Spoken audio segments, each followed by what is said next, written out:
ان الحمد للہ نحمده ونستعینه ونستغفره ونعوذ باللہ من شرور انفسنا ومن سیئات اعمالنا من يهده اللہ فلا مضل له ومن يضلل فلا هادی له واشهد ان لا الہ الا اللہ وحدہ لا شریک له واشهد ان محمدا عبدہ ورسولہ اما بعد فإن خير الحديث كتاب الله وخير الهدي هدي محمد صلى الله عليه وآله وسلم وشر الأمور محدثاتها وكل محدثة بدعة وكل بدعة ضلالة وكل ضلالة في النار.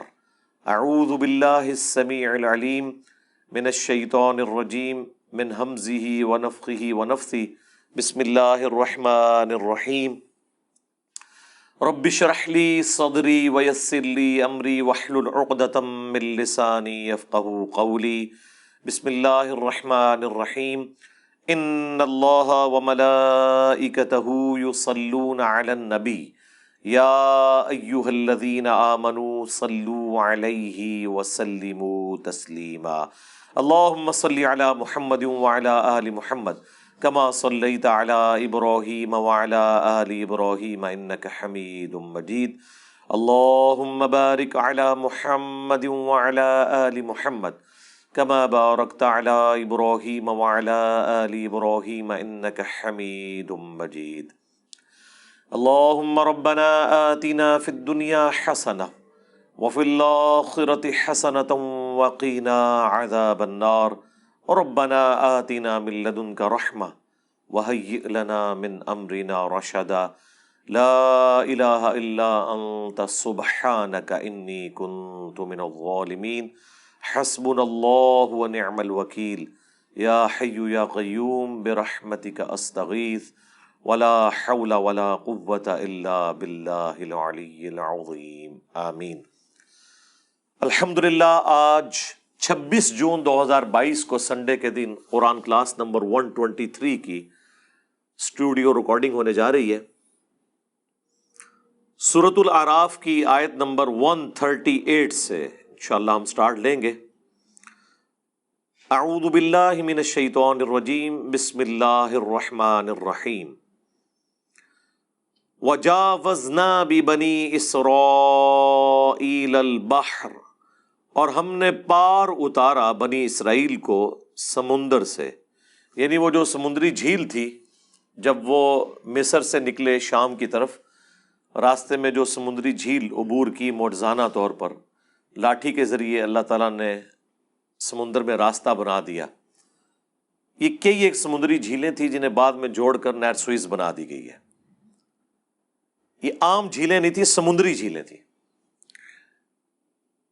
تو جب وہ انہوں نے کراس کی تو اس کے بعد ایک منظر انہوں نے دیکھا، اور یہ جو آیت ہے سورۃ الاعراف کی آیت نمبر 138، یہ میں نے درجنوں ویڈیوز میں اس آیت کا اور اس واقعے کا حوالہ دیا ہے شرک کے کانٹیکسٹ میں. فَآتَوْا عَلَىٰ قَوْمٍ يَعْكُفُونَ عَلَىٰ أَصْنَامٍ، تو وہاں ایک ایسی قوم سے ان کا گزر ہوا کہ جو بتوں پر اعتکاف کیے ہوئے تھے. لاہم، ان کے لیے بتوں کے لیے جھکے ہوئے تھے، دھیان کر کے بتوں پر اعتکاف کیے ہوئے تھے، یعنی جن کی وہ پوجا کرتے تھے. اب یہ منظر دیکھنے کے بعد ہونا تو چاہیے تھا کہ موحدین کو اللہ تعالیٰ کا شکر ادا کرنا چاہیے تھا کہ یہ بیوقوف لوگ، یہ جاہل لوگ بتوں کے اوپر اعتکاف کر کے بیٹھے ہیں، اور اللہ نے پیغمبر وقت سیدنا موسیٰ علی نبینا و علیہ الصلاۃ والسلام کی برکت سے ہمیں ہدایت دی. لیکن آپ کی قوم، آپ کے اصحاب کا یہ ایٹیچیوڈ نہیں تھا کہ وہ شکر ادا کرتے. ان میں سے کئی ایک لوگ تھے جنہوں نے موسیٰ علیہ السلام سے ایک ریکویسٹ کی. قالوا یا موسیٰ اجعل لنا الہا کما لہم آلہہ، وہ کہنے لگے اے موسیٰ ہمارے لیے بھی ہمارے رب کا ایک اسی طرح کا ایک خوبصورت سا کوئی بت بنا دے جس طرح یہ لوگ بت بنا کے بیٹھے ہوئے.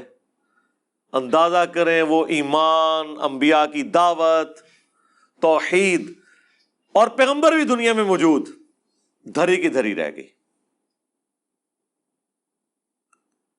قال انکم قوم تجہلون، تو موسیٰ علیہ السلام نے کہا تم تو بڑی جاہل قوم ہو۔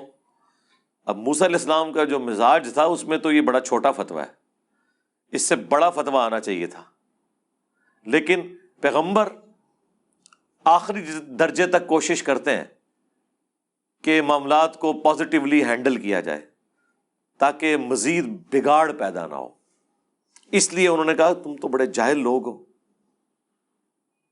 ان ہؤلاء متبر ما ہم فیہ، بے شک یہ لوگ جس کام میں لگے ہوئے ہیں یہ تباہ ہو جائیں گے، وباطل ما كانوا يعملون، اور یہ باطل ہو جائے گا جو وہ کر رہے ہیں۔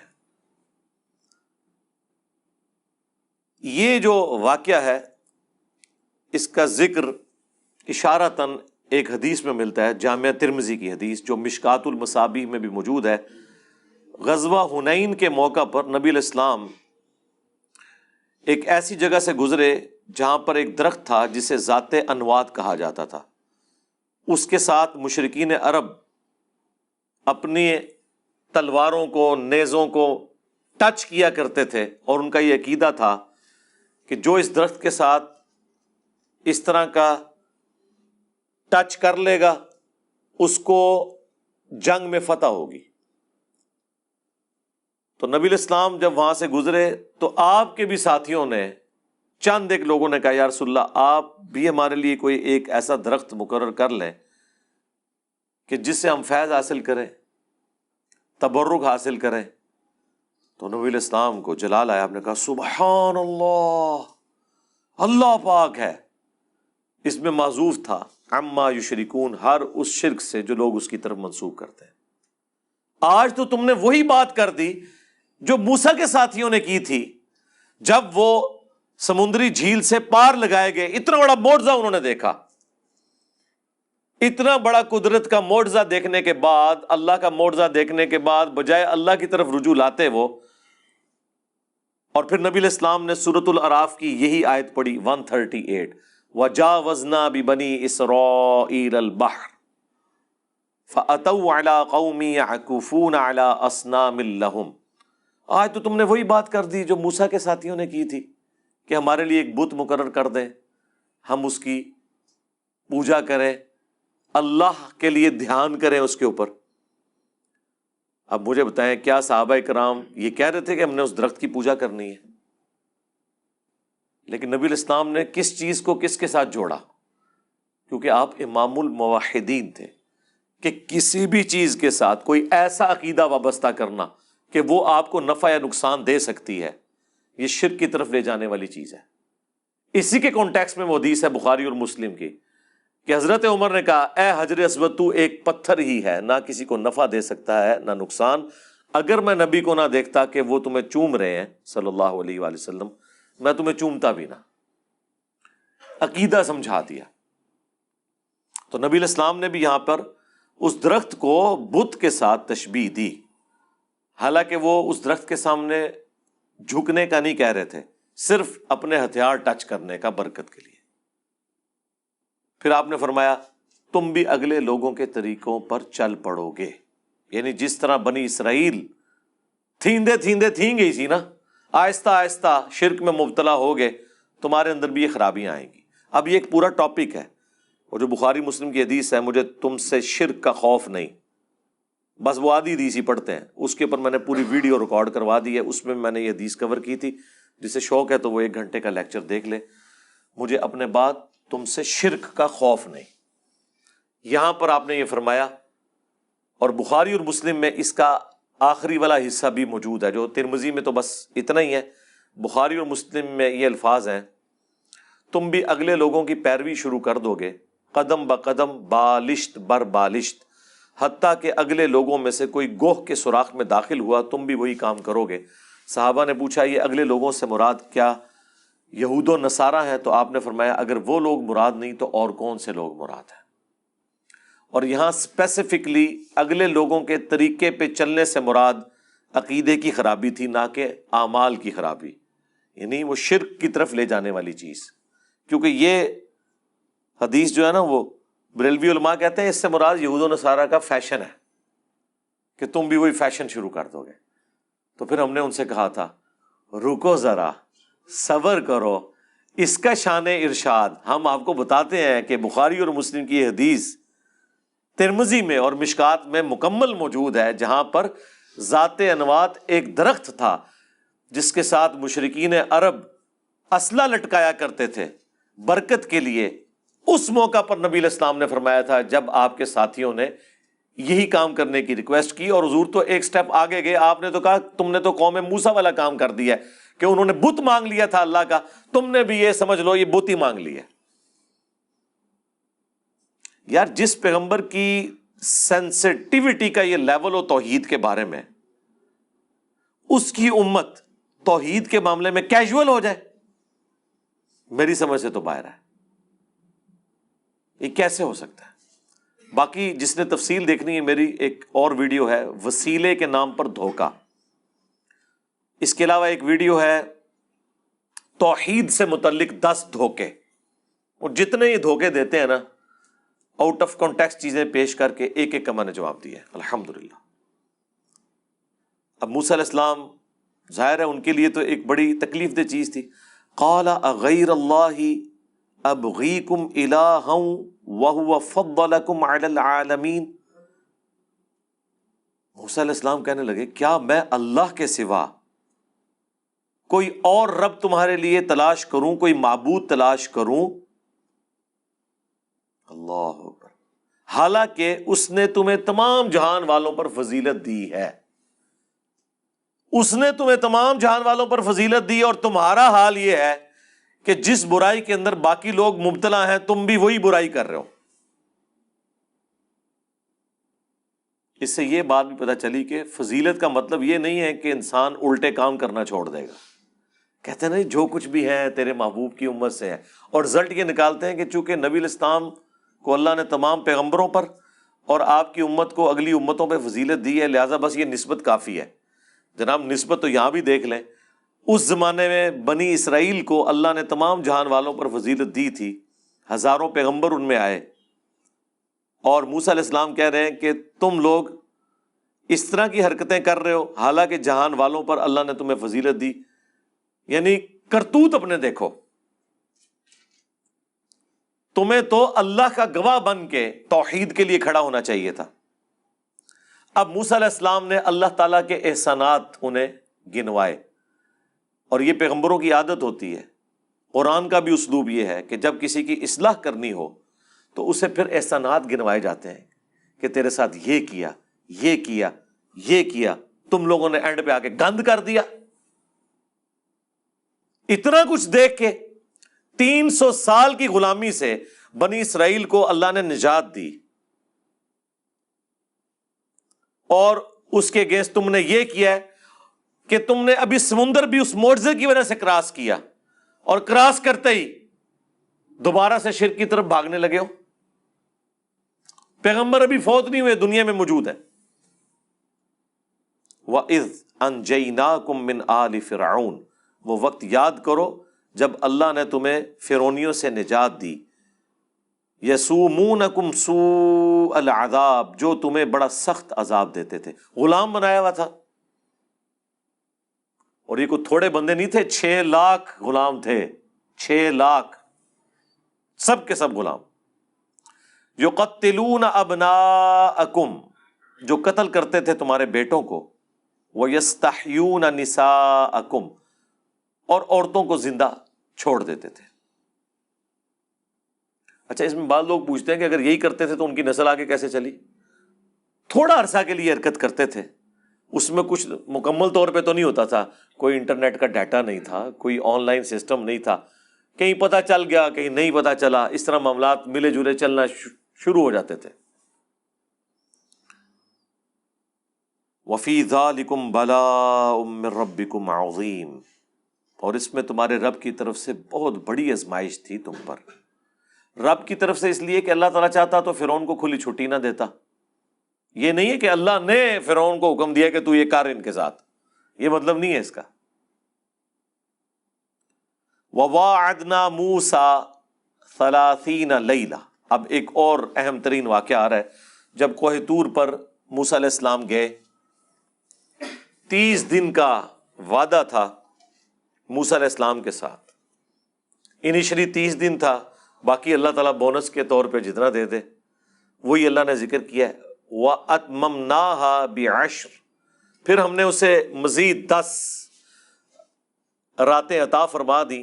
فَتَمَّ مِيقَاتُ رَبِّهِ 40 لَيْلَةً، سو پوری ہو گئی اس کے رب کی میعاد 40 راتوں تک. 40 کی اہمیت ہے اللہ کے نزدیک ایک عدد کی، اس لیے وہ تبلیغی جماعت والوں نے بھی چلہ نکالا ہوا ہے کہ 40 دن آپ ایک کنٹینیوس ایک پریکٹس میں رہتے ہیں تو اس کے اثرات آپ پہ ہوتے ہیں. اور 3 چلے لگائیں تو وہ 4 مہینے بن جاتے ہیں. کہتے ہیں نا 4 مہینے لگا کر کام سیکھ لیں، وہ 4 مہینے انہوں نے 3 چلوں سے بنائے ہوئے ہیں. 40 ملٹیپلائڈ بائی 3 120 days، تو وہ 3 یعنی چلوں کو جمع کرتے ہیں تو وہ 4 مہینے بن جاتے ہیں. وقال موسیٰ، اور موسیٰ علیہ السلام نے کہا جب کوہ طور پر جا رہے تھے تو ظاہر ہے اپنی جگہ نائب بنا کے جا رہے تھے. لِأَخِيهِ ہارون، اپنے بھائی سے انہوں نے کہا ہارون. ہارون علیہ السلام عمر میں ان سے بڑے تھے لیکن منصب میں چھوٹے تھے، کیونکہ اللہ تعالیٰ نے موسیٰ علیہ السلام کو پیغمبر بنایا. ان کی دعا کی برکت سے اللہ تعالیٰ نے ہارون علیہ السلام کو پیغمبر بنایا. اور اسی کانٹیکسٹ میں وہ بخاری مسلم کی حدیث ہے کہ علی کی میرے ساتھ وہی نسبت ہے جو ہارون کی موسیٰ کے ساتھ، مگر میرے بعد کوئی نبی نہیں. اور یہ آپ علیہ السلام نے جب غزوہ تبوک کے موقع پر جا رہے تھے تو حضرت علی کو عورتوں پر اور بچوں پر خلیفہ کے طور پر چھوڑا. یہاں پر بھی موسیٰ علیہ السلام جب کوہ طور پر جا رہے تھے تو حضرت ہارون علیہ السلام کو پوری بنی اسرائیل کے اوپر اپنے بعد خلیفہ کے طور پر چھوڑا. لیکن ایک فرق تھا. ایک تو اس حدیث میں ہے کہ تمہاری میرے ساتھ وہی نسبت ہے جو ہارون کی موسیٰ کے ساتھ، مگر میرے بعد کوئی نبی نہیں، یعنی حضرت علی علیہ السلام نبی نہیں ہے. وہ فرق جو حضرت ہارون علیہ السلام کے حوالے سے ہے کہ ہارون علیہ السلام بھی غلامی کی زندگی گزار چکے تھے. موسیٰ علیہ السلام کی پرورش ہوئی تھی فرعون کے محل میں، بلکہ وہ تو جانشین تھے فرعون کے بننے والے، یعنی بادشاہ کا بیٹا، نیکسٹ ایکسپیکٹڈ بادشاہ تھے وہ. لہذا ان کا ذہن غلامی والا نہیں تھا، اور نہ بنی اسرائیل انہیں غلاموں کی طرح سمجھتے تھے، انہیں ایلیٹ کلاس تصور کرتے تھے. جبکہ اس کے اگینسٹ حضرت ہارون علیہ السلام، وہ تو خود غلاموں میں ہی پلے بڑے تھے، ان کا وہ روب نہیں تھا جو حضرت موسیٰ علیہ السلام کا تھا بنی اسرائیل کے اوپر. رہ گیا پیغمبر والا معاملہ. اب اس لیول کی رسپیکٹ تو انہوں نے نہیں دی، بلکہ جب بھی پیغمبر سامنے ہوتے ہیں تو رسپیکٹ بڑی پوری سی ہوتی ہے. یہاں تو اس امت میں تو ہر بندے کے آگے لوگ جھک جاتے ہیں نا، خدا بنا دیتے ہیں نا اسے. لیکن جب پیغمبر سامنے موجود ہوتے ہیں تو ایک لیول تک رسپیکٹ ہوتی ہے، پھر ظاہر ہے پیغمبر ایک لمٹ کو کراس بھی نہیں کرنے دیتے. اب ہارون علیہ السلام کو انہوں نے بنا تو دیا، ہارون اخلفنی فی قومی، تم میرے نائب بنو میری قوم کے اندر، وَأَصْلِحْ، اور ان کی اصلاح کرتے رہنا، وَلَا تَتَّبِعْ سَبِيلَ الْمُفْسِدِينَ، اور دیکھنا مفسدین کے راستے پر نہ چلنا. یعنی نصیحتیں کی کہ اس معاملے کو صحیح طریقے سے لے کے چلنا. پتہ تو تھا ان کو اپنی قوم کا کہ کام ڈال سکتی ہے، کیونکہ یہ تو کام ڈالا ہے نا کہ موسیٰ علیہ السلام موجود ہیں اور کہہ رہے ہیں کہ ہمارے لیے رب کا ایک بت مقرر کر دیں. تو موسیٰ علیہ السلام کو یہ تو ٹینشن ہوگی نا کہ میں جہاں گا تو پیچھے کے کام پاڑ گئے، میری موجودگی میں انہوں نے اتنا بڑا کام ڈالا ہے تو یہ کوئی اور کام ہی نہ ڈال دیں. وَلَمَّا جَاءَ مُوسَىٰ لِمِيقَاتِنَا، اور جب موسیٰ علیہ السلام آئے ہماری ملاقات کے لیے، وَكَلَّمَهُ رَبُّهُ، اور کلام کیا ان کے رب نے ان کے ساتھ جیسا کہ اس کی شان کے لائق ہے. وَكَلَّمَ اللَّهُ مُوسَىٰ تَكْلِيمًا، اللہ نے موسیٰ کے ساتھ کلام کیا جیسا کہ حق تھا. یہ صرف فضیلت حضرت موسیٰ علیہ السلام کی ہے کہ اس پلانٹ ارتھ پہ اللہ نے ایک ہی بندے سے کلام کیا ہے انسانوں میں، وہ موسیٰ علیہ السلام ہے. باقی پیغمبروں کے اوپر وحی کا نزول ہوا ہے. پردے میں یا فرشتے کے ذریعے. ہمارے نبی علیہ السلام سے ملاقات ہوئی لیکن شب معراج. وہ ملاقات تھی، اس میں 1 to 1 ایک دوسرے کے دیدار والا معاملہ جو ہوتا ہے نا وہ والا نہیں تھا، ملاقات تھی. اس کے لیے آپ میرا شب معراج والا لیکچر دیکھ لیں.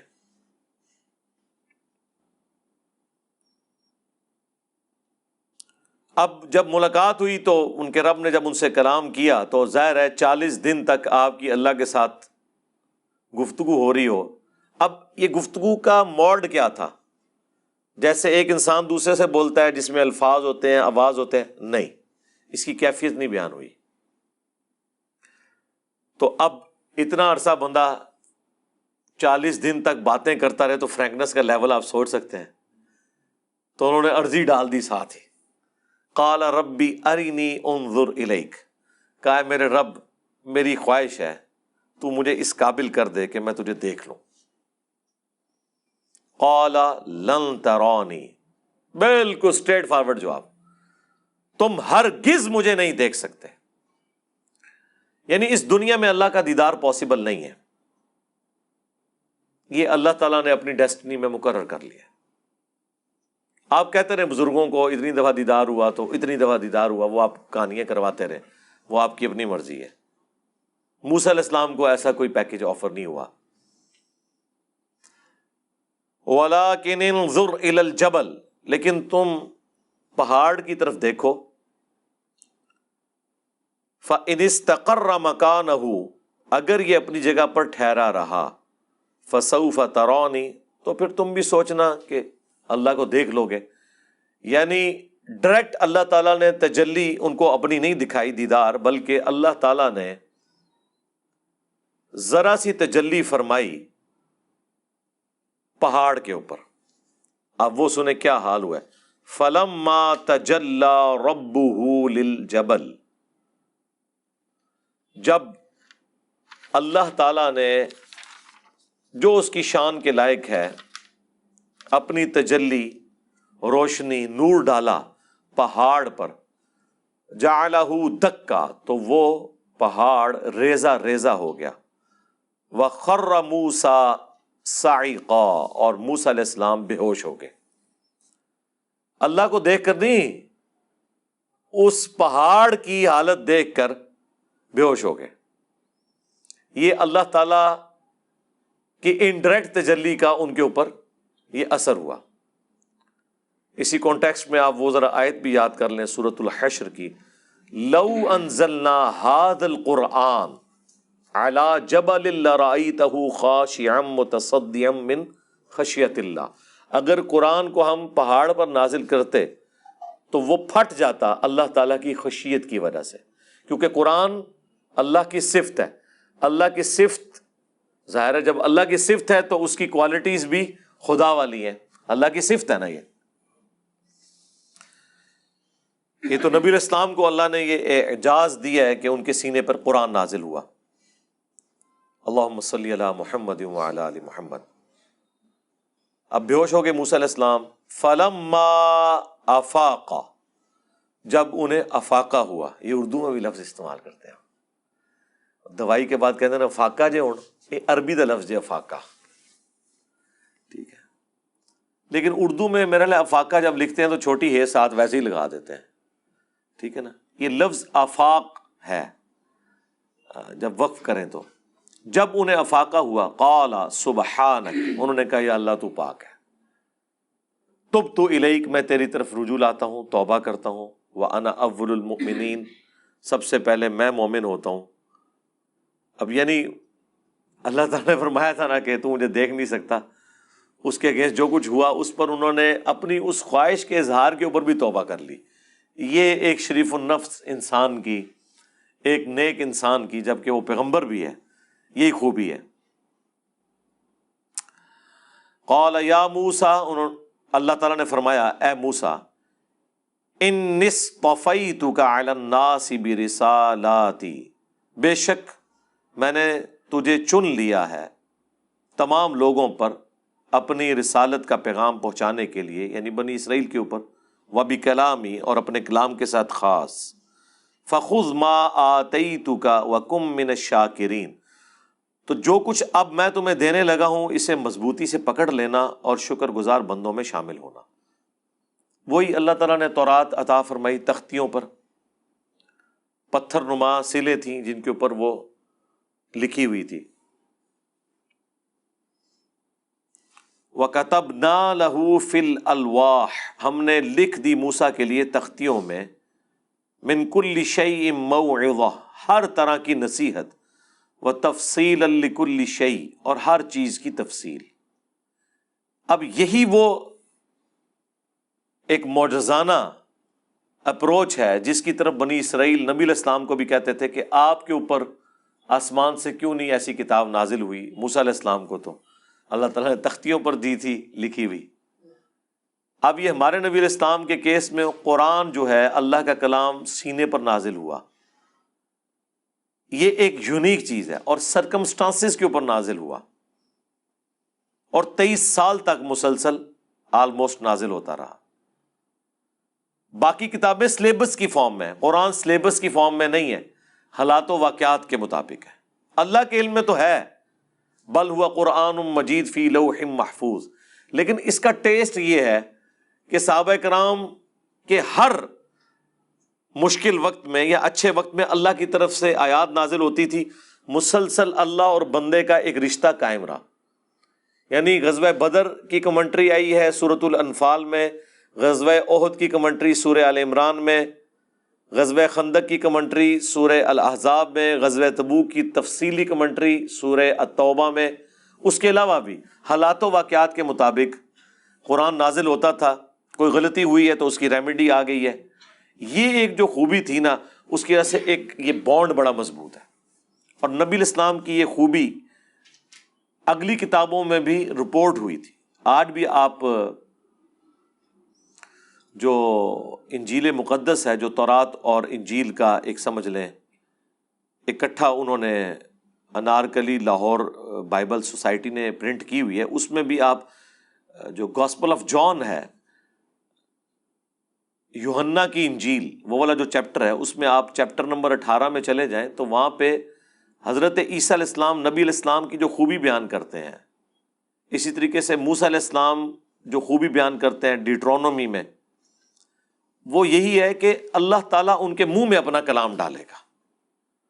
اب یہ اس زمانے میں ایک بڑی یونیک چیز تھی کہ یہ نہیں ہوگا کہ تختیوں میں لکھ کے اللہ تعالیٰ ڈائریکٹلی اس بندے کے اوپر قرآن نازل کرے گا۔ یہ آپ کی خوبی رپورٹ ہوئی ہے۔ تو یہاں پر تختیوں پر لکھی ہوئی وہ دی جس میں ہر طرح کی نصیحت لکھی تھی۔ فَخُذْهَا بِقُوَّةٍ، تو اے موسیٰ علیہ السلام مضبوطی سے اسے پکڑ لو، وَأْمُرْ قَوْمَكَ، خود بھی پکڑو اور حکم دو اپنی قوم کو، يَأْخُذُوا بِأَحْسَنِهَا، وہ پکڑ لیں اس کی اچھی باتوں کو۔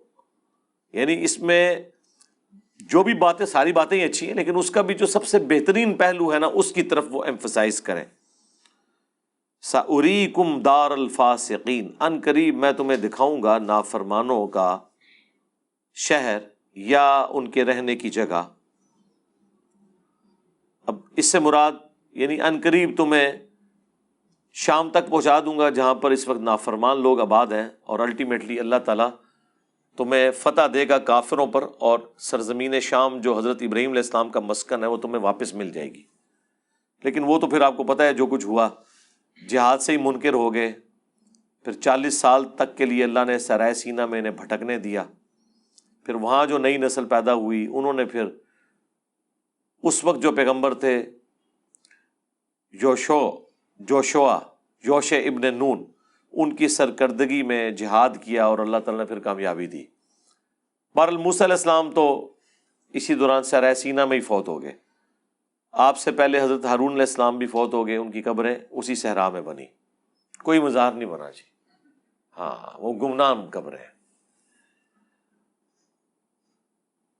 اب یہ سورۃ الاعراف کی آیت نمبر 146 ہے، جو میں نے کئی ایک لیکچرز میں بیان بھی کی ہے، کہ جب اللہ تعالیٰ کسی شخص کو حق سے روگردانی کرنے کے سبب گمراہ کر دے تو اسے ہدایت گمراہی نظر آتی ہے اور گمراہی ہدایت نظر آتی ہے۔ اللہم لا تجعلنا منہم، آمین۔ جس کو میں کہتا ہوں گیئر الٹا لگ گیا، گیئر اگر ریورس والا لگا ہو اور آپ ایکسیلیٹر پہ پاؤں رکھیں تو گاڑی آگے کی بجائے پیچھے جائے گی. یہ ہے گیئر الٹا لگنا. یہ وہ آیت ہے سورۃ الاعراف آیت نمبر 146. اور ظاہر ہے وہ میں نے بتایا تھا سورۃ الانعام کی آیت نمبر 110 میں آیا ہے کہ جو لوگ پہلی دفعہ حق کھلنے کے بعد جان بوجھ کر حق کو چھوڑ دیں، پھر اللہ تعالیٰ ان کے اوپر ایسی مہر لگاتا ہے کہ ان کے آنکھیں اور دل اندھے ہو جاتے ہیں حق بات کو قبول کرنے سے. یہاں تک کہ اللہ تعالیٰ نے فرمایا اگر ان پر فرشتے بھی نازل ہوں، مردے نکل کے قبروں سے ان سے باتیں کرنا شروع کر دیں، تب بھی یہ ایمان نہیں لائیں گے، الا یہ کہ اللہ تعالیٰ کو زبردستی ایمان دے دے. یہاں پہ وہ بات آ رہی ہے کہ ان لوگوں کی حالت کیا ہوتی ہے. سأصرف عن آیاتی الذین یتکبرون فی الارض. اللہ تعالیٰ فرما رہا ہے میں پھیر دوں گا اپنی نشانیوں سے، اپنی آیات سے ان لوگوں کو جو کہ تکبر کرتے ہیں زمین میں بغیر الحق، نا حق. اور تکبر کی ڈیفینیشن صحیح مسلم میں آئی ہے کہ تکبر یہ نہیں کہ تم اچھا لباس پہنو یا اچھے دکھو، بلکہ تکبر یہ ہے، بلکہ ساتھ یہ الفاظ ہے اللہ بھی خوبصورت ہے، خوبصورتی کو پسند فرماتا ہے. تکبر یہ ہے کہ تم حق بات سے منہ پھیر لو اور دوسروں کو حقیر تصور کرو، یعنی دل گواہی دے دے کہ بات ٹھیک ہے اور قبول نہ کی. یہ تکبر ہے. تو جب یہ تکبر ہوتا ہے تو اس کے بعد اللہ تعالیٰ کا فتویٰ لگ جاتا ہے، بلکہ اللہ تعالیٰ کی مہر لگ جاتی ہے. یہ اللہ کے کچھ قوانین ہیں، روحانی دنیا کے قوانین ہیں کہ جو شخص حق سمجھنے کے باوجود آنکھیں بند کر لے تو اللہ تعالیٰ اسے پھر گمراہی رہنے دیتا ہے. جو اکثر لوگ پوچھ رہے ہوتے ہیں جی اتنے بڑے بڑے علماء کیوں گمراہ ہیں؟ بھائی جب اللہ تعالیٰ کسی کو گمراہ کر دے تو اسے کوئی ہدایت دے سکتا ہے؟ من یہدہ اللہ فلا مضل لہ، جسے اللہ ہدایت دے اسے کوئی گمراہ نہیں کر سکتا. ومن یضلل، اور جسے وہ گمراہ کر دے فلا ہادی لہ، اسے کوئی ہدایت نہیں دے سکتا. تو اللہ تعالیٰ ہمارا جو اس طرح کے متکبر ہیں نا، جو حق بات قبول کرنے سے بھاگتے ہیں، ہم خود ہی انہیں اپنی آیات سے پھر دور کر دیتے ہیں. اللہ اکبر.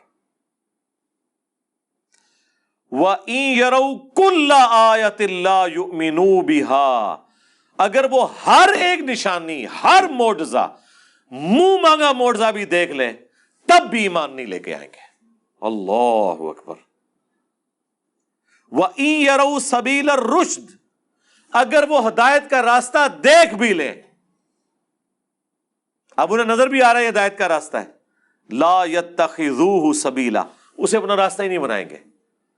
ایسے سائیکو، ایسے ذہنی مریض، سب کچھ نظر آ رہا ہے. یہ اسی طریقے سے آج کے دور میں آپ سمجھیں کہ ایک سڑک ہے جس کے اوپر روشنیاں بھی ہیں، یا دن کے وقت سورج نکلا ہوا ہے اور اسٹریٹ سڑک آپ کو نظر آ رہی ہے، اور ایک بندے کو آپ گاڑی میں بٹھائیں، اسے ڈرائیونگ بھی آتی ہو، وہ سڑک پہ چلنے کی بجائے کچے پہ اتار لے اور کوئی کھڈا تلاش کرے کہ میں ادھر جا کے ٹھوکوں، تو آپ کیا کہیں گے؟ یار اس کا کوئی ذہنی توازن ٹھیک ہے؟ کیا ہو گیا؟ گیئر الٹا لگ گیا ہوا ہے. اللہ تعالیٰ ہمارا ہدایت دیکھے اسے راستہ نہ بنائے. اللہ اکبر.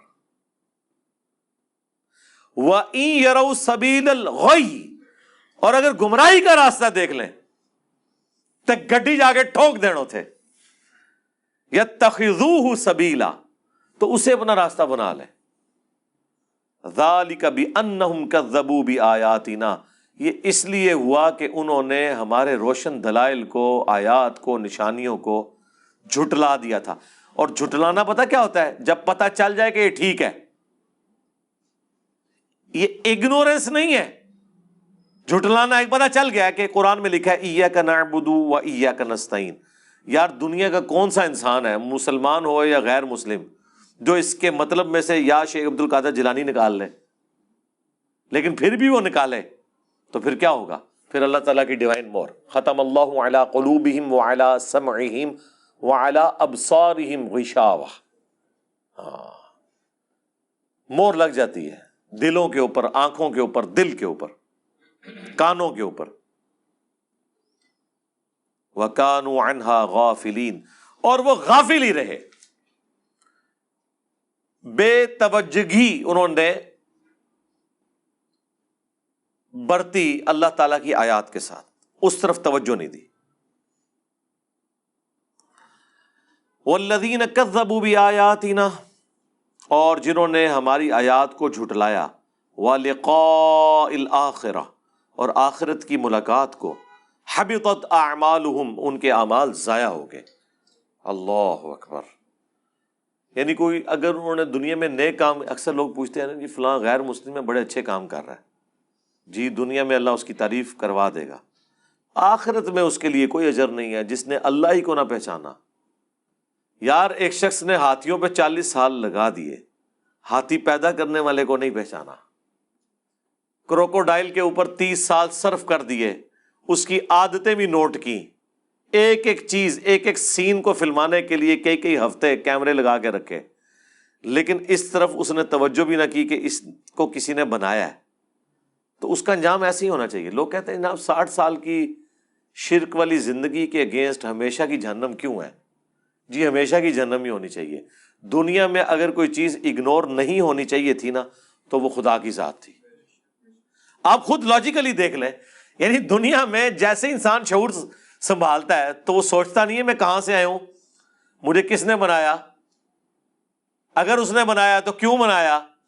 میں تو کہتا ہوں سارے کام چھوڑ کے زندگی کا صرف ایک کوسچن ہونا چاہیے کہ مجھے میری مرضی کے بغیر کس نے پیدا کر کے اس پلانٹ ارتھ کے اوپر چھوڑ دیا.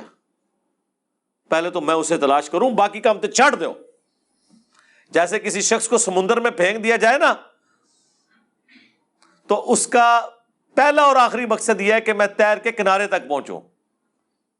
اس کو یہ کہا جائے کہ ذرا تھوڑا تھلے ہو کے دیکھو بڑی خوبصورت ویل مچھلی گزر رہی ہے، اس کو کوئی نہیں. اسے کہ اوپر دیکھیں کتنا پیارا نیلا آسمان ہے، وہ کہ جان ہی نہیں رہنی تو آسمان کا میں نے کیا کرنا ہے.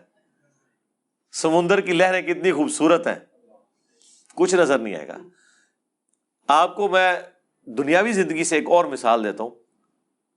جو شخص کسی خوبصورت گاڑی میں بیٹھا ہو، خوبصورت موٹر وے پہ وہ چل رہی ہو، دونوں طرف خوبصورت سینری ہو، لیکن اس حال میں کہ اس شخص کو سخت پیشاب آیا ہو، اسے دنیا کی کوئی سینری اٹریکٹ کرے گی؟ اسے گاڑی کے شاکس مزہ دیں گے؟ اسے سامنے آنے والا کوئی سین مزہ دے گا؟ وہ کہے گا جی چھڑ دو، پہلے اس عذاب تو میری جان چھڑاؤ. جی تو اب یہاں پر بھی یہی ہے کہ اس نے جتنی بھی نیکیاں کر لی وہ ساری برباد ہیں اگر اس نے اللہ ہی کو نہ پہچانا. کیونکہ اگر دنیا میں کوئی ہستی جسے پہچاننا چاہیے تھا، اندازہ کریں لوگ اپنے ماں باپ کے نام یاد کرتے ہیں، ماں باپ کو تو پتہ بھی نہیں تھا کہ ہمارے ساتھ کیا ہونا ہے، یہ تحفہ مسلط ہو جانا ہے ہم پہ. ماں باپ نے تو آپ کو پیدا نہیں کیا، ماں باپ کا تو تعارف ہے، لیکن جس نے پیدا کیا اس کی طرف انسان زندگی میں توجہ نہ کرے تو ایسے انسان کی سزا پھر ہمیشہ کی جہنم ہی ہونی چاہیے. یہ لاجیکل ہے، یہ جرم ہی بہت بڑا ہے.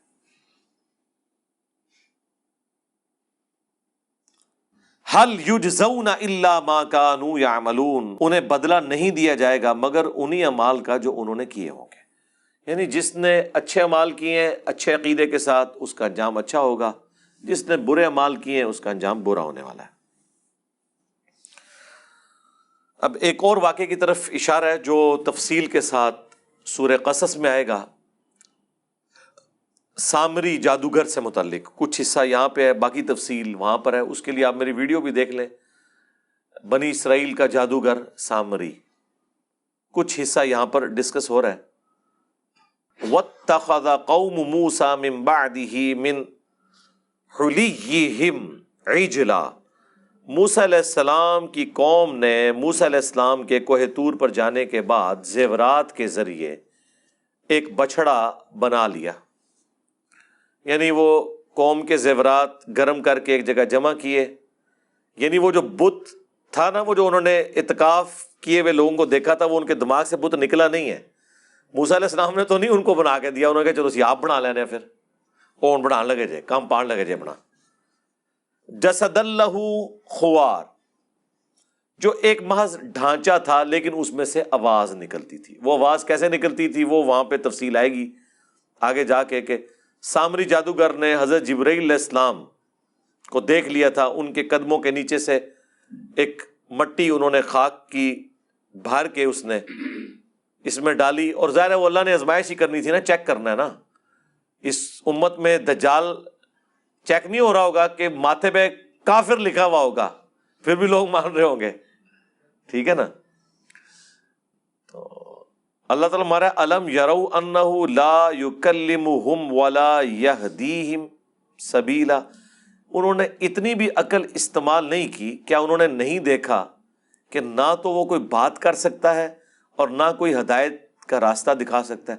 اندازہ کریں جب بندے کا گیئر الٹا لگ جائے تو لیول کیا ہے کہ وہ صرف ایک سیٹی کی آواز آ رہی ہے, کوئی الفاظ نہیں ہے کہ وہ گائے کوئی کلام کر رہی ہے. پھر بندہ کوئی سیریس ہو جاتا ہے نا کہ بھئی اردو بول رہی ہے یا عربی ہے عبرانی ہے, نہیں, بس ایک سیٹی کی آواز جو کبھی کبھی ہمارے کالر مائک میں بھی آ جاتی ہے جس کا کوئی مطلب نہیں ہے, اور وہ کہہ رہے ہیں کہ یہ خدا ہے تمہارا, یہ اس رب کا بت ہے.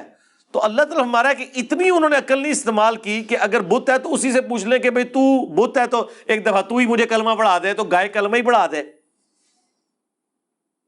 صرف ایک آواز کے اوپر. اس کی کوئی سائنٹیفک ریزن بھی ہو سکتی ہے کہ اس کا انہوں نے اس کے اندر سوراخ ایسے رکھا ہو جیسے بانسری کو آپ بجاتے ہیں ہوا گزارتے ہیں تو اس میں سے آواز نکلتی ہے. سیٹی کی آواز ہے, کوئی باتیں نہیں ہے, کوئی گفتگو نہیں, کوئی الفاظ نہیں ہے, مت ماری ہوئی ہے. یہ اسی طرح کی مت ہے یار. اگر یہ ان لوگوں کی پیغمبر کی موجودگی میں مت ماری گئی ہے, اور یہ کوئی تھوڑے لوگ نہیں تھے, 70,000 لوگ تھے بنی اسرائیل کے جنہوں نے یہ, یعنی وہ 6 لاکھ میں سے 70,000 ایسے نکلے. پھر انہیں ایک دن میں قتل کیا گیا تھا, قتل مرتد کی سزا. اور اللہ نے سورۃ البقرہ میں فرمایا تمہاری توبہ یہی ہے کہ اب تمہیں قتل کیا جائے تو دنیا سے تمہاری معافی ہو جائے گی, آخرت میں جنت ملے گی, لیکن دنیا میں اب تمہیں رہنے کا حق نہیں ہے. توبہ ہوئی ہے بڑی مشکل طریقے سے. تو اللہ تعالیٰ ہمارا نہ وہ کوئی باتیں کرتا, نہ کوئی ان کو بتا سکتا, ایک انسان جتنا بھی لیول نہیں ہے اس کا. بس سیٹی کی آواز آ رہی ہے اس کے پیچھے. اتخذوہ وکانوا ظالمین, انہوں نے اسے خدا بنا لیا اور وہ بڑے ظالم بن گئے. وَلَمَّا سُقِطَ فِي أَيْدِيهِمْ, اور جب وہ سخت پشیمان ہوئے, کفِ افسوس مننے لگے. وَرَأَوْا أَنَّهُمْ قَدْ ضَلُّوا, اور انہیں نظر آیا کہ ہم تو بہک گئے, تو پھر وہ اللہ کے حضور متوجہ ہوئے. قَالُوا لَئِن لَّمْ يَرْحَمْنَا رَبُّنَا, اگر ہمارے رب نے ہم پر رحم نہ فرمایا, وَيَغْفِرْ لَنَا, اور ہمیں بخشا نہ, لَنَكُونَنَّ مِنَ الْخَاسِرِينَ, تو ہم ضرور خسارہ پانے والوں میں ہو جائیں گے. یہ وہی دعا ہے جو آلموسٹ انہی الفاظ کے ساتھ جو حضرت آدم علیہ السلام کی دعا تھی. ربنا ظلمنا انفسنا وَإِن لَّمْ تَغْفِرْ لَنَا وَتَرْحَمْنَا لَنَكُونَنَّ مِنَ الْخَاسِرِينَ. لیکن جناب یہ اتنی آسان توبہ نہیں تھی جو قبول ہوتی. وَلَمَّا رَجَعَ مُوسَىٰ إِلَىٰ قَوْمِهِ, جب موسیٰ علیہ السلام اپنی قوم کی طرف آئے, غضبان آسفا, وہ سخت غصے کی حالت میں تھے اور غم کی حالت میں بھی تھے, کیونکہ سورہ قصص میں آتا ہے کہ اللہ تعالیٰ نے کوہ طور پہ ہی انہیں بتا دیا تھا کہ پیچھے کام پہ گیا جائے. جی, کہ سامری نے انہیں گمراہ کر دیا. یہ اللہ تعالیٰ نے وہیں پر حضرت موسیٰ علیہ السلام کو بتا دیا تھا.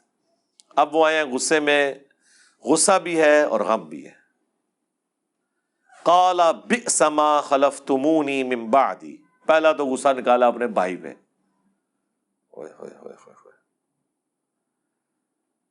کہا میری قوم کتنی بری جانشینی کی ہے تم نے میرے بعد. اعجلتم امر ربکم, کیا تم نے جلد بازی کی اپنے رب کے فرمان کی, یعنی انتظار کرو, میں رب کے حکم لینے گیا تھا, تمہیں کون سا حکم ایسا آ گیا کہ تم یہ کام کر لو.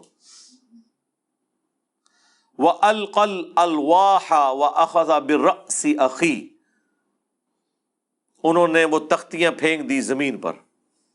کوئی گستاخی نہیں ہوئی سرکار. یہاں جناب قرآن کو پیٹ ہو جائے کہتے ہیں گستاخ ہو گیا. جو اوریجنل تورات اللہ نے دی تھی وہ انہوں نے زمین پہ رکھ دی، تو کوئی گستاخی نہیں ہوئی، کوئی 295A نہیں ہوئی۔ اس پہ 295C نہیں لگتی، اے لگتی ہے، اے توہین مذہب پہ ہوتی ہے، سی جو ہے وہ نبی الاسلام کے والے سے، کوئی 295A نہیں لگی۔ یہ کوئی گستاخی نہیں ہے، کیونکہ توہین کی نیت سے نہیں انہوں نے پھینکی تھی، زمین پہ رکھی تھی۔ یہ نہیں ہوا کہ وہ ٹیبل بنوائے ہوں اس کے اوپر رکھی ہو۔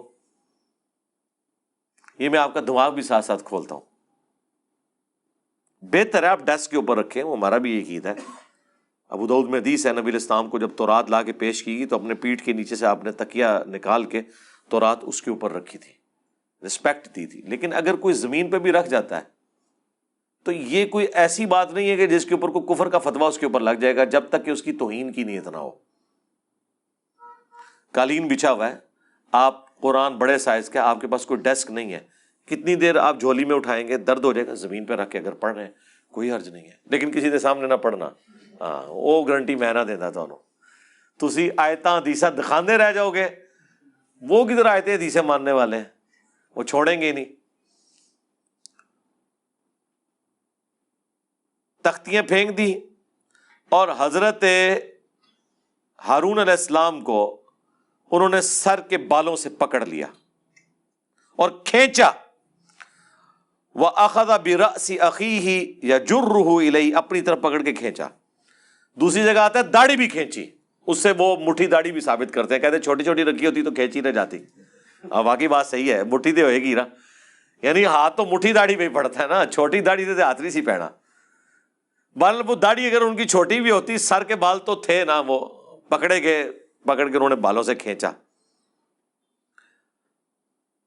قال ابن ام ان القوم استضعفونی، انہوں نے کہا، ہارون علیہ السلام نے عرض کی کہ اے میری ماں جائے، یعنی ہماری ماں کامنا، یعنی باپ بھی کامنا، لیکن ذرا شفقت میں ماں کو یاد کیا جاتا ہے نا، ٹھیک ہے نا، تھوڑی ان کے دل میں نرمی پیدا کرنے کے لیے کہ تیری ماں تو اور میری ماں تو ایک ہے، میرے ساتھ تو اس طرح نہ کر۔ اللہ اکبر۔ ان القوم استضعفونی، تیری بے شک اس قوم نے مجھے بے بس کر دیا۔ وَقَادُوا يَقْتُلُونَنِي، اور یہ تو اس لیول پہ اترا ہے کہ مجھے بھی قتل کر دیتے، یعنی میں نے انہیں روکا ہے لیکن یہ قابو سے باہر ہوئے ہوئے تھے۔ وہی ہوتا ہے نا جب آپ کوئی تنظیمیں لانچ کرتے ہیں، کوئی نعرے دیتے ہیں، ٹھیک ہے نا، پھر آپ سمجھانے کی بھی کوشش کریں، وہ کہتے ہیں تو بھی اس گیڑے چاہیں گا۔ جیسا میں نے بتایا کہ جب انہوں نے میلاد شروع کیا ہے، انہوں نے کبھی سوچا بھی نہیں تھا کہ اس کے اوپر ڈسکو گانے بھی لگیں گے اور لوگ ناچیں گے میلاد والے دن۔ آج علماء اس پہ بات کریں، کہیں گے جی یہ تو گستاخاں لیے گلاں کر رہے ہو، قابو سے باہر ہو جاتا ہے معاملہ۔ تو یہاں پر بھی وہ کہتے ہیں میں نے تو سمجھانے کی کوشش کی لیکن مجھے تو لگا یہ مجھے بھی قتل کر دیں گے۔ فلا تشمت بی الاعداء، تو دشمنوں کے سامنے آپ میرا مذاق تو نہ بنائیں، یہ لوگ کل کو یعنی مجھے کہیں گے کہ دیکھنا تیرے وال کھینچے سن نا موسیٰ نے، تو ظاہر ہے وہ عزت تو ہر بندے کو پیاری ہوتی ہے۔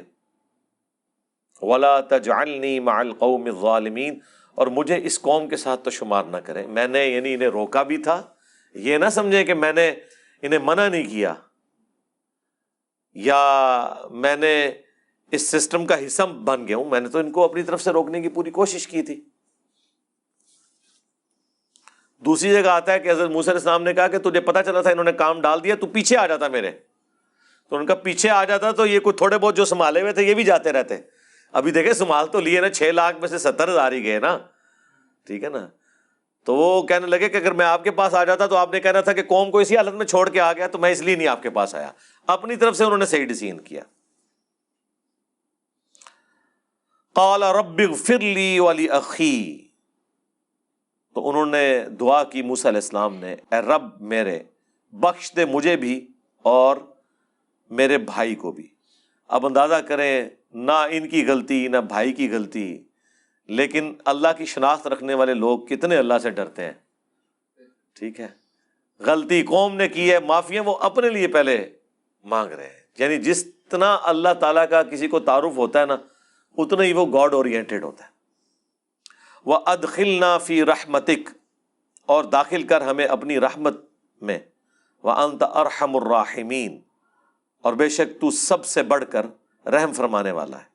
ان الذین اتخذوا العجل، بے شک جنہوں نے بنا لیا بچڑے کو معبود کے طور پر، سینالہم غضب من ربہم، ان قریب انہیں پہنچے گا ان کے رب کی طرف سے غضب، وذلہ اور ذلت، فی الحیات الدنیا، اس دنیا کی زندگی میں، وکذالک نجزی المفترین، اور اسی طریقے سے سزا دیا کرتے ہیں ہم بہتان باندھنے والوں کو۔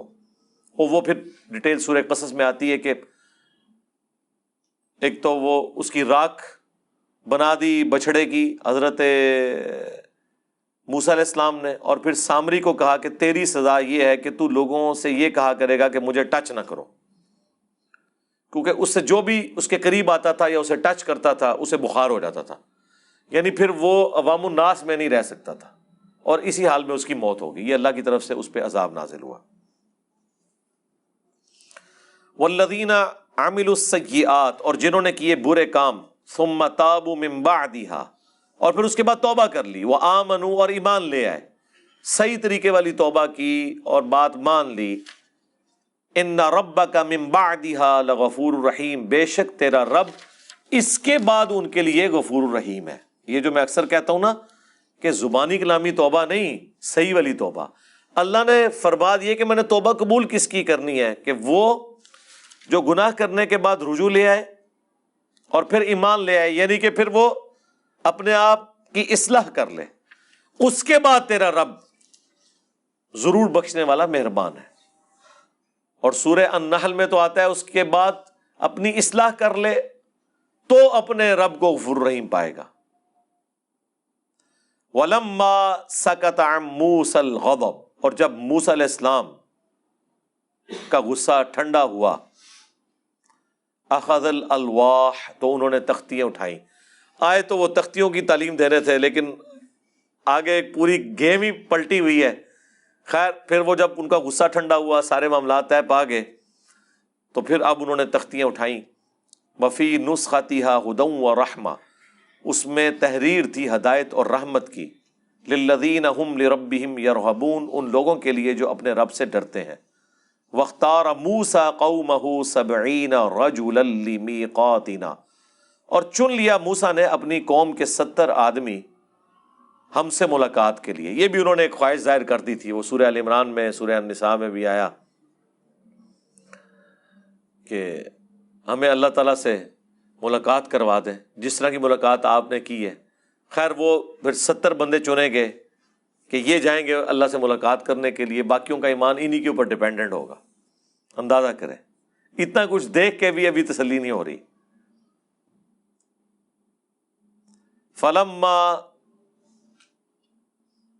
اخذتهم الرجفة، تو جب وہ ملاقات کے لیے گئے تو انہیں زلزلے کے جھٹکوں نے آ لیا۔ قال ربی لو شئت اہلکتہم من قبل وإیایا، تو حضرت موسیٰ علیہ السلام نے عرض کیا، میرے رب اگر تو چاہتا ہے تو ہلاک کر دے انہیں اس سے پہلے اور مجھے بھی۔ اتہلکنا بما فعل السفہاء منا، کیا ہمارے اندر موجود چند بے وقوف لوگوں، احمقوں کی غلطی کی وجہ سے ساروں کو سزا دی جائے گی؟ یعنی یہ جو سارے کا سارا معاملہ ہوا ہے وہ لوگوں کی خواہش کے اوپر ہوا ہے۔ اللہ تعالیٰ نے تو اپنا جلال فرمایا، کیونکہ اللہ کی تو شان ہی نہیں ہے کہ ہر شخص کے ساتھ کلام کرے سوائے اپنے پیغمبروں کے۔ یہ تو اللہ تعالیٰ وما كان الله ليطلعكم على الغيب ولكن الله يجتبي من رسله من يشاء، اللہ کی یہ شان نہیں ہے کہ اپنے غیب کے اوپر کسی کو مطلع کرے، بلکہ وہ اپنے رسولوں میں سے جسے چاہتا ہے چن لیتا ہے۔ یہاں پہ تو ساری تیار ہوئے ہیں کہ جناب ہمیں بھی ذرا ملاقات کروائیں۔ ہاں جی، ان ہی الا فتنتک، اے اللہ یہ تو تیری طرف سے ایک آزمائش تھی، تضل بها من تشاء، تو گمراہ کرتا ہے اس کے ذریعے جسے چاہتا ہے، وتہدی من تشاء، اور ہدایت دیتا ہے جسے تو چاہتا ہے۔ انت ولینا، تو ہی ہمارا پشت پناہ ہے، فاغفر لنا، پس ہمیں بخش دے، وارحمنا، اور ہم پر رحم فرما، وانت خیر الغافرین، اور تو سب سے بہتر بخشنے والا ہے۔ آمین۔ اچھا، اب یہ اس میں یہ نہ سمجھیے گا کہ اللہ تعالیٰ نے جان بوجھ کے گمراہ کیا، یعنی یہ سارے کے سارے جو واقعات ہوتے ہیں یہ آزمائش ہوتے ہیں۔ جو لوگ بچنے والے ہیں، اللہ کی منشا کو، پیغمبر کی مرضی کو سمجھتے ہیں، اللہ تعالیٰ انہیں بچا لیتا ہے، اور جو شیطان کے ہتھے چڑھ جاتے ہیں ان کو اللہ تعالیٰ پھر گمراہ کر دیتا ہے، وہ خود سے گمراہ ہوتے ہیں۔ باقی جگہ یہ تفصیل ملتی ہے کہ یہ انہیں موت آ گئی تھی، پھر اللہ نے دوبارہ زندہ کر لیا۔ بعض کہتے ہیں نہیں جی موت نہیں تھی، وہ ایک وقتی بے ہوشی تھی۔ خیر موت بھی ہو تو اللہ کے لیے کوئی مشکل نہیں ہے، وہ ان کی موت عارضی طور پر ان پہ غضب کے اظہار کے لیے نہیں تھی، نہ کہ یہ وہ موت تھی کہ جس کے بعد دنیا میں انسان واپس نہیں آ سکتا۔ تو یہ تو ہو سکتا ہے وقتی طور پہ اللہ تعالیٰ کسی کے ساتھ کرے۔ تو اب یہ اس کے اگینسٹ وہ دعائیں آپ دیکھیں کتنی پیاری دعائیں ہیں جو کر رہے ہیں۔ وَاکْتُبْ لَنَا فِي هَذِهِ الدُّنْيَا حَسَنَةً، اور ہمارے لیے لکھ دے اس دنیا میں حسنہ، خیر و برکت، وَفِي الْآخِرَةِ، اور آخرت میں بھی، إِنَّا هُدْنَا إِلَيْكَ، ہم تیری طرف رجوع لاتے ہیں۔ یہ دعائیں جب کی تو اللہ تعالیٰ کی طرف سے پھر جواب آیا ہے۔ قَالَ عَذَابِي أُصِيبُ بِهِ مَنْ أَشَاءُ، اللہ نے فرمایا میرا عذاب تو اسی کو پہنچتا ہے جسے میں چاہتا ہوں کہ اسے گناہوں کے سبب میں عذاب دوں، لیکن وَرَحْمَتِي وَسِعَتْ كُلَّ شَيْءٍ، لیکن میری رحمت ہر چیز کو ڈھانپے ہوئے ہے۔ میری رحمت نافرمانوں کے لیے بھی ہے، تابع فرمان لوگوں کے لیے بھی ہے، لیکن ظاہر ہے وہ فرق ہے اس رحمت کا۔ نافرمانوں کے لیے یہ ہے کہ ڈھیل ملتی ہے، اور جو تابع فرمان ہے ان کو انعام تو ملتا ہی ملتا ہے، لیکن غضب ہوگا ان پر جو میری نافرمانی کریں گے۔ فَسَأَكْتُبُهَا لِلَّذِينَ يَتَّقُونَ، تو میں لکھ لوں گا ان لوگوں کے لیے جو تقوی اختیار کرتے ہیں، وَيُؤْتُونَ الزَّكَاةَ، اور زکوٰۃ دیتے ہیں، یہ تزکیہ نفس کرتے ہیں، وَالَّذِينَ هُمْ بِآيَاتِنَا يُؤْمِنُونَ، اور جو ہماری نشانیوں کے اوپر ایمان لے کر آتے ہیں، ان کے لیے میں اپنی رحمت، یعنی اللہ تعالیٰ فرما رہا ہے میں اپنے حضور لکھ لوں گا۔ اور اس میں مستقبل کی طرف اشارہ تھا، امت محمدیہ صلی اللہ علیہ وآلہ وسلم کی طرف، جس کا ذکر اگلی آیت میں آئے گا کہ وہ لوگ کون ہیں جو اس نبی امی کی پیروی کرنے والے ہیں۔ چونکہ ایک وہ الگ سے ٹاپک ہے نبی الاسلام کا، اللہ تعالیٰ نے ذکر خیر بنی اسرائیل کے حوالے سے یہاں پہ فرمایا کہ ان کے پاس پروفیسیز موجود تھیں کہ ایک آخری پیغمبر نے آنا ہے، لیکن انہوں نے انکار کیا۔ انشاءاللہ یہ ٹاپک ہم اگلی دفعہ ڈسکس کریں گے۔ اللہ تعالیٰ سے دعا ہے جو حق بات میں نے کہی اللہ تعالیٰ ہمارے دلوں میں راسخ فرمائے، اگر جذبات میں میرے منہ سے کوئی غلط بات نکل گئی تو اللہ تعالیٰ ہمارے دلوں سے دھو ڈالے، ہمیں معاف بھی فرما دے، ہمیں کتاب و سنت کی تعلیمات پر عمل کر کے دوسرے بھائیوں تک پہنچانے کی توفیق عطا فرمائے۔